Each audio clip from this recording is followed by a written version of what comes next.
With Power Pot being at least temporarily removed from the game, it's time to look at starting options for mages. First of all, let's begin with the starter items.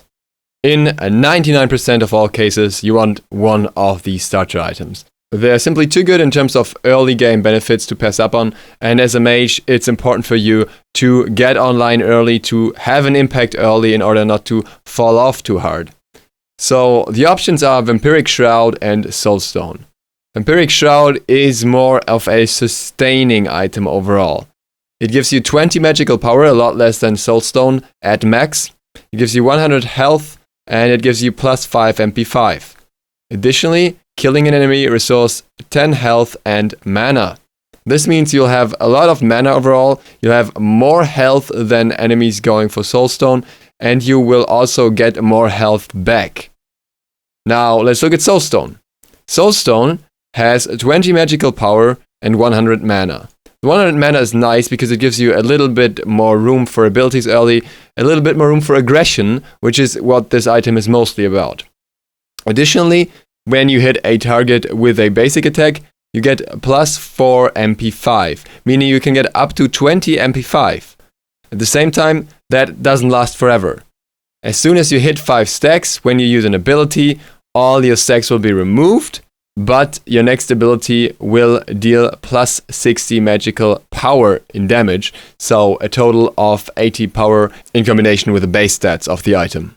While it's hard to speak in absolutes here in regards to which item is better or worse, because they both have different purposes, one being more of a safe mid item and one being more of an aggression mid item, you will usually see Soulstone on a lot of mages.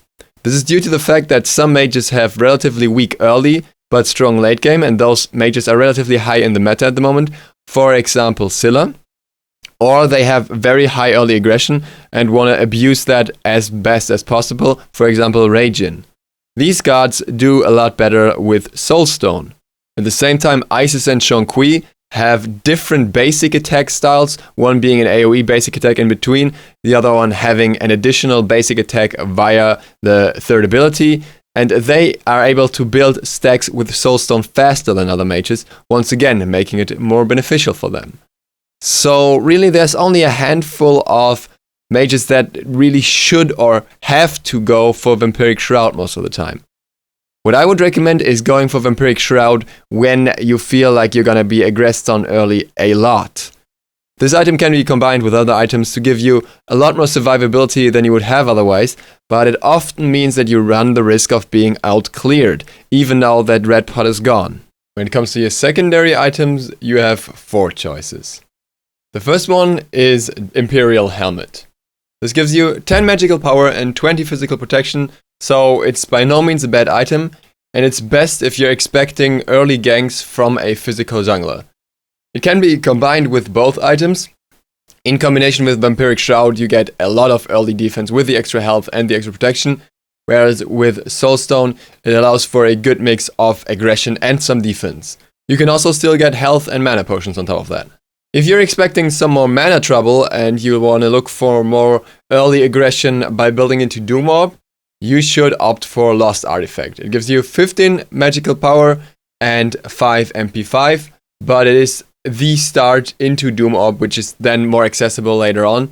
And it also is a nice item on its own. You don't necessarily have to build into Doom Orb after. It still gives you the MP5, which can be really helpful in early stages of the game. Once again, this item can also be combined with both starters, and these are pretty much the options you will see most of the time depending on the mage. There is also the option of going Tiny Trinket, which is the highest early aggression option possible when tied with Soulstone, or the highest sustain option when tied with Vampiric Shroud, as it gives you 20 magical power plus 4 magical lifesteal. The big problem with this item is that it is just not helpful in terms of mana, and it doesn't provide you with the same defenses as the Imperial Helmet would. So the only times you're looking to buy these items are realistically on cards that highly benefit from lifesteal in some way, for example Anubis, and even there it's not necessarily the only choice that you can make. Last but not least, there is the honorable mention for Uncommon Sash.